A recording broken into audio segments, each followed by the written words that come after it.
ഇല്ല. ഇത്രമാത്രം പ്രതിഫലം നോമ്പിനുണ്ടാവാൻ കാരണം എന്താ കാരണം? ഇത് കഹ്റുല്യ അതുവില്ല, അള്ളാഹുവിൻ്റെ ശത്രു, ദീനിൻ്റെ ശത്രു, നമ്മുടെ ശത്രുവായ ശൈത്വാനിനെ ഒതുക്കും പട്ടിണി കിടന്നാൽ. അപ്പോൾ ശൈത്വാനെ ഒതുക്കുന്നതായതുകൊണ്ടാണ് ഇത്രയും ക്വാളിറ്റി.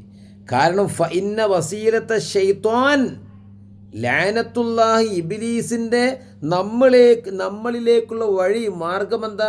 അശ്ശഹവാത്തു, കാമ മോഹക്രോധാദികൾ. ഇത് നല്ലോണം തിന്നുമ്പം കാമമോഹക്രോധാദികൾ കൂടും. അപ്പം അതിലൂടെ ശൈത്താൻ കയറും.